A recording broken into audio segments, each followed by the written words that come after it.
चलिए मित्रों, शुरू करते हैं हम अपना आज का करंट अफेयर। देखते हैं हमारी आज की जितनी भी महत्वपूर्ण खबरें हैं सभी पे विस्तार से चर्चा और विश्लेषण करते हैं। हमारी पहली न्यूज है, CSEP रिपोर्ट ने हार्ड टू अबेट क्षेत्रकों के डीकार्बोनाइजेशन हेतु अधिक वित्तीय संसाधनों की आवश्यकता को रेखांकित किया। तो centre for social and economic progress के एक वर्किंग पेपर ने 4 प्रमुख हार्ड टू अबेट क्षेत्रकों के बड़े पैमाने पर डीकार्बोनाइजेशन हेतु 2022 से 2030 के बीच भारत के जलवायु वित्तपोषण आवश्यकताओं का आकलन किया है। ये 4 हार्ड टू अबेट क्षेत्रक हैं: बिजली, सड़क, परिवहन, इस्पात और सीमेंट। इस वर्किंग पेपर का शीर्षक इंडियाज क्लाइमेट फाइनेंस रिक्वायरमेंट्स है। अधिक ऊर्जा खपत और उच्च उत्सर्जन वाली उत्पादन प्रक्रियाओं के कारण इन्हें हार्ड टू अबेट क्षेत्रक माना जाता है। दूसरे शब्दों में, ऐसे क्षेत्रक जिनमें से उत्सर्जन को कम करना बहुत मुश्किल होता है। रिपोर्ट के मुख्य बिंदुओं पर एक नजर डालते हैं। तो बढ़ता उत्सर्जन, वैश्विक कार्बन उत्सर्जन में भारत की हिस्सेदारी 1990 की 2.5% से बढ़कर 2023 में लगभग 8.2% हो गई। कुल उत्सर्जन बढ़ाने के बावजूद भारत का प्रति व्यक्ति उत्सर्जन वैश्विक औसत से कम है। आर्थिक विकास को खतरा, तो जलवायु परिवर्तन से आर्थिक विकास को गंभीर खतरा पहुंच सकता है। एक अनुमान के अनुसार प्रति व्यक्ति जीडीपी में 2030 तक 2.0% और 2047 तक 3 से 9% तक की कमी हो सकती है। यह कमी जलवायु परिवर्तन हेतु शमन प्रयासों पर निर्भर करेगी। अनुमानित जलवायु वित्त आवश्यकता, तो उपयुक्त 4 प्रमुख क्षेत्रकों के बड़े पैमाने पर डीकार्बोनाइजेशन के लिए भारत की कुल जलवायु वित्त आवश्यकता औसतन प्रतिवर्ष के लगभग 1.3% होगी। नीतिगत सिफारिशें, तो निजी क्षेत्र से निवेश को प्रोत्साहित करना, निम्न कार्बन उत्सर्जन तकनीकों और इलेक्ट्रिक वाहनों को अपनाने हेतु निजी क्षेत्र से निवेश को प्रोत्साहन देना चाहिए और विनियामकीय कदम उठाने चाहिए। अवसंरचना विकास में सरकार की भूमिका, तो सरकार को ईवी चार्जिंग नेटवर्क जैसी अति महत्वपूर्ण अवसंरचना विकसित करनी चाहिए।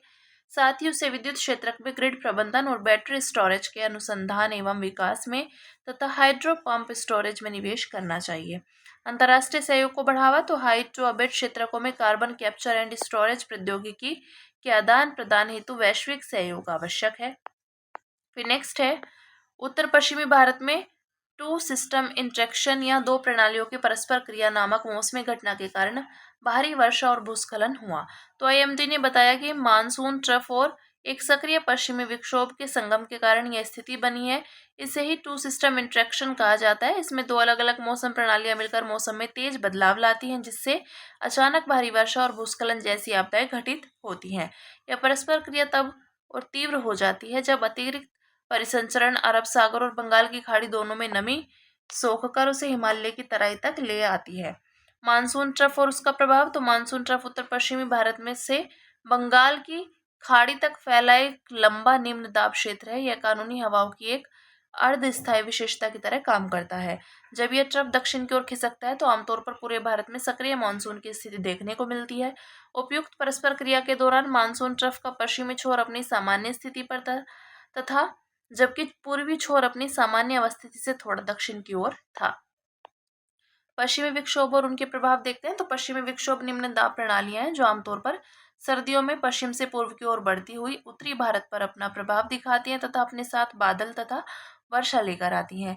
ये सामान्यतः भूमध्य सागर क्षेत्र से उत्पन्न होते हैं। जब इनका अभिसरण मानसूनी प्रणाली से होता है तो मौसम बहुत अस्थिर हो जाता है। इससे वर्षा की गतिविधि में उल्लेखनीय वृद्धि देखने को मिलती है।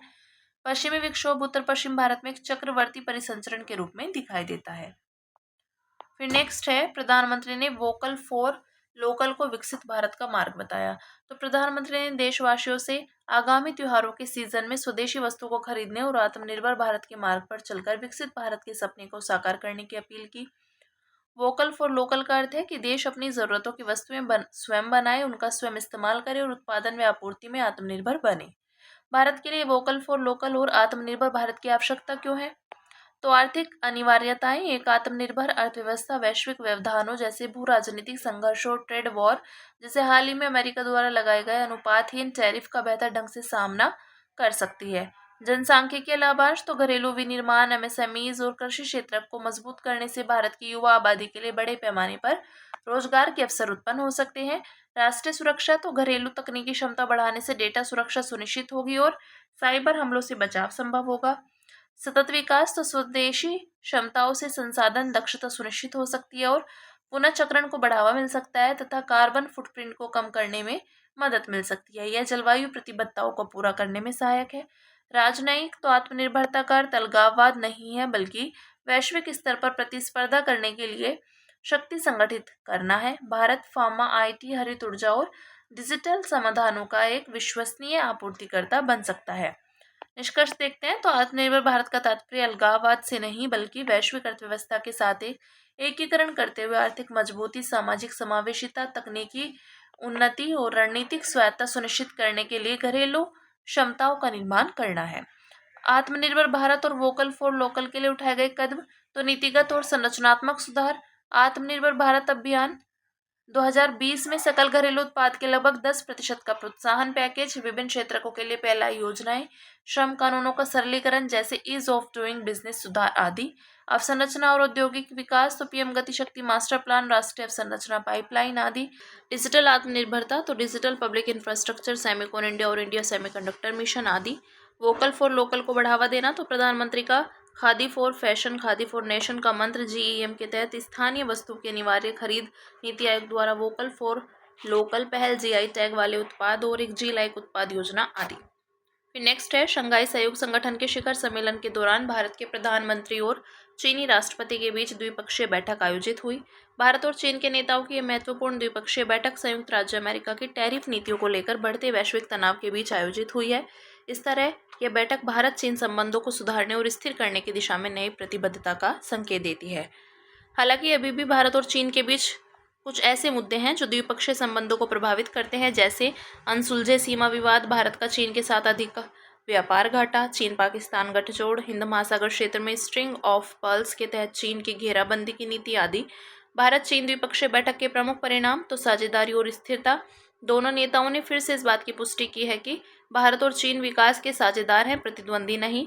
उन्होंने इस तथ्य पर जोर दिया कि मतभेद विवाद में नहीं बदलने चाहिए।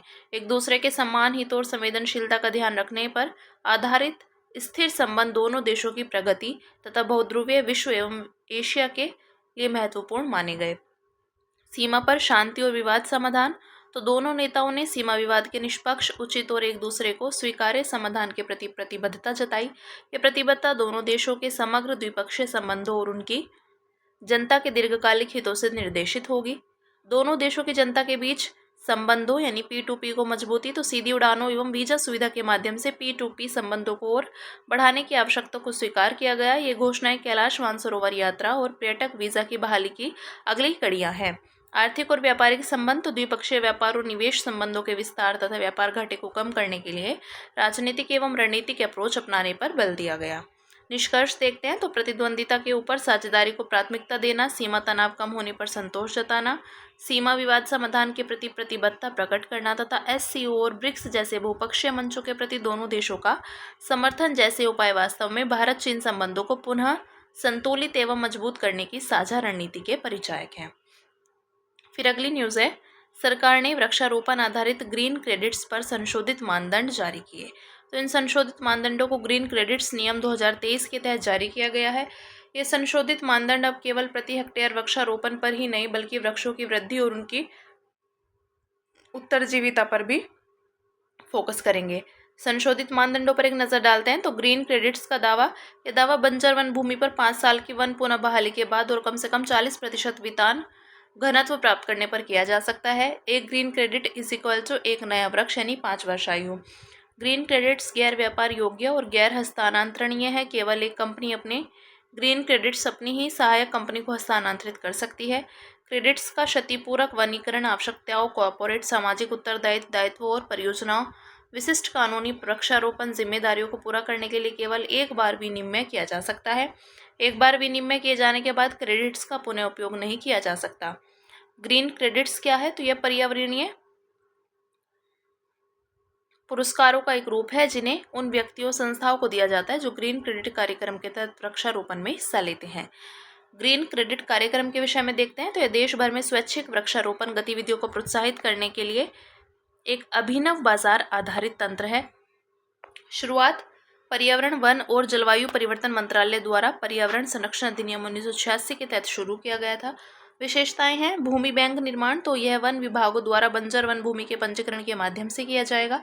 भागीदारी को प्रोत्साहन, तो सरकारी निकायों, गैर सरकारी संगठनों, निजी फर्मों आदि को वनीकरण करने के लिए प्रोत्साहित करना। प्रोत्साहन, वृक्षारोपण के लिए पुरस्कार के रूप में ग्रीन क्रेडिट्स जारी करना। अब बात करेंगे अन्य सुर्खियों की, जिसमें पहली न्यूज़ है बीमा क्षेत्र में प्रत्यक्ष विदेशी निवेश। तो केंद्र सरकार ने भारतीय बीमा कंपनियों संशोधन नियम 2025 का ड्राफ्ट जारी किया है। ड्राफ्ट नियम के विषय में देखते हैं। जारी करने वाला तो केंद्रीय वित्त मंत्रालय का वित्तीय सेवा विभाग। इसे बीमा अधिनियम 1938 के तहत प्रदत्त शक्तियों के तहत जारी किया गया है। विदेशी निवेश की ऊपरी सीमा में बदलाव, तो बीमा क्षेत्र में एफडीआई की ऊपरी सीमा 74% से बढ़ाकर 100% करने का प्रावधान है। हालांकि इसके लिए संसद की मंजूरी लेनी होगी। एफडीआई की अनुमति का माध्यम, तो ऑटोमेटिक रूट के माध्यम से भारतीय बीमा विनियामक और विकास प्राधिकरण इसकी निगरानी करेगा।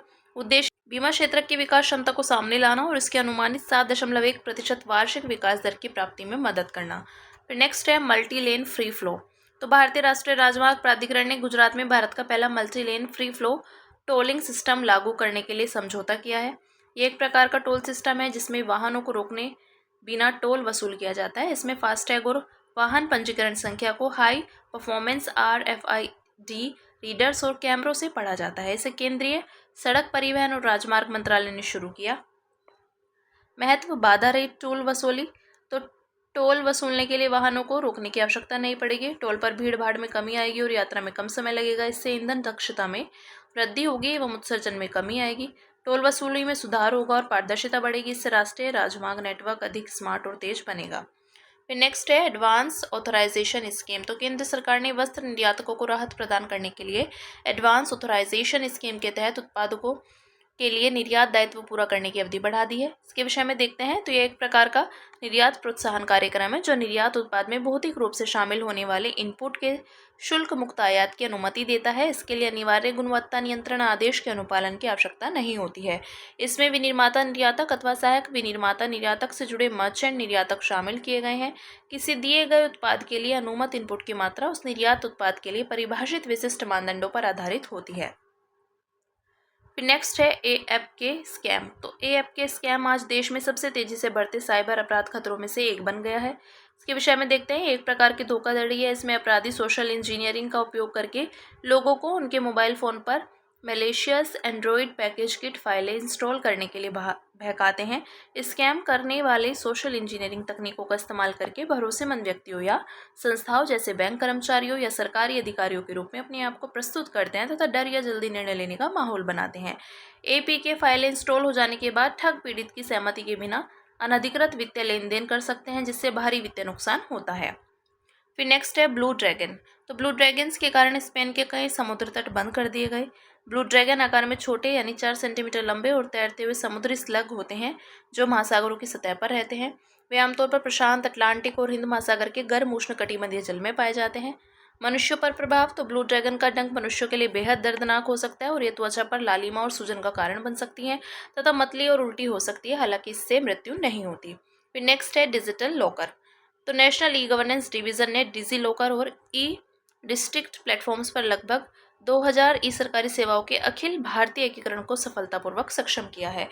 NEGD धारा 8 के तहत एक गैर लाभकारी कंपनी है। इसे केंद्रीय इलेक्ट्रॉनिक्स और सूचना प्रौद्योगिकी मंत्रालय के तहत एक स्वतंत्र व्यावसायिक प्रभाग के रूप में स्थापित किया गया है। इसके विषय में देखते हैं। उद्देश्य है, यह MEITY की एक प्रमुख पहल है जो नागरिकों को प्रमाणिक डिजिटल दस्तावेज प्रदान करके उनका डिजिटल सशक्तिकरण सुनिश्चित करती है। कानूनी स्थिति, तो डिजी लॉकर पर उपलब्ध डॉक्यूमेंट्स को IT नियम 2016 के अनुसार मूल डॉक्यूमेंट के समान कानूनी दर्जा प्राप्त है। लाभ, यह नागरिकों के लिए किसी भी समय कहीं भी पहुंच और तेजी से सेवा वितरण सुविधाएं प्रदान करता है। ये एजेंसियों के लिए प्रशासनिक बोझ को भी कम करता है और रियल टाइम सत्यापन के साथ डॉक्यूमेंट्स का सुरक्षित रूप से आदान प्रदान को सुविधाजनक बनाता है। फिर नेक्स्ट है मार्केटर मैप। तो अफ्रीकी संघ ने करेक्ट द मैप अभियान का समर्थन किया है ताकि मार्केटर प्रोजेक्शन पर बने मानचित्र के स्थान पर इक्वल अर्थ मैप जैसे विकल्पों को अपनाया जा सके। इसके विषय में देखते हैं। उत्पत्ति एवं उद्देश्य, तो इसे जेराडर्स मैर्केटर द्वारा 1569 में डिजाइन किया गया था। मैर्केटर प्रोजेक्शन आधारित मानचित्र का उद्देश्य समतल मानचित्र पर सीधी रेखाओं के रूप में रंब लाइंस को प्रदर्शित करके नेविगेशन संबंधी समस्याओं को हल करना था। रंब लाइंस क्या है, तो भूपृष्ठ पर एक रेखा जो सभी देशांतर रेखाओं को समान यानी एक ही कोण पर काटती है। मार्केटर प्रक्षेप पर यह रेखा एक सीधी रेखा के रूप में दर्शाई जाती है। यह एक कन्फॉर्मल मानचित्र है जो स्थानीय आकृतियों और कोणों को सही दिखाता है तथा उत्तर दक्षिण स्केल को बढ़ाकर दिखाया जाता है। विकृतियां, तो यह मापन मानचित्र पर किसी देश के आकार और विस्तार को बिगाड़ देता है। यह ध्रुवों के पास के भूभागों को वास्तविकता से बड़ा और भूमध्य रेखीय क्षेत्रों को छोटा दिखाता है। उदाहरण के लिए अफ्रीका नागालैंड जितना ही बड़ा दिखाई देता है, जबकि वास्तव में अफ्रीका उससे 14 गुना बड़ा है। नेक्स्ट है मैग्सेसे पुरस्कार। तो गैर सरकारी संगठन यानी NGO एजुकेट गर्ल्स ने 2025 का रेमन मैग्सेसे पुरस्कार जीता है। यह पुरस्कार जीतने वाला एजुकेट गर्ल्स भारत का पहला संगठन है। स्थापना 1957 में, पहला पुरस्कार 1958 में दिया गया था। इसे एशिया का सर्वोच्च सम्मान और एशिया का नोबेल पुरस्कार भी माना जाता है। कब दिया जाता है? प्रतिवर्ष। यह फिलीपींस के पूर्व राष्ट्रपति रेमन मैग्सेसे की स्मृति में और उनके नेतृत्व कौशल के सम्मान में दिया जाता है। मान्यता और सम्मान, तो यह पुरस्कार एशिया के उन व्यक्तियों और संगठनों को दिया जाता है जिन्होंने जाति, पंथ, लिंग या राष्ट्रीयता की सीमा से परे जाकर किसी सार्वजनिक मान्यता की अपेक्षा रखे बिना उदारतापूर्वक दूसरों की मदद की है। ये बात की हमने मैग्सेसे पुरस्कार की। बात करेंगे युद्ध कौशल अभ्यास की। तो भारतीय थल सेना ने पूर्वी हिमालय के कामेंग क्षेत्र में युद्ध कौशल 3.0 अभ्यास आयोजित किया। इस अभ्यास का मुख्य आकर्षण नवगठित अश्नी प्लाटून की पहली ऑपरेशनल तैनाती थी।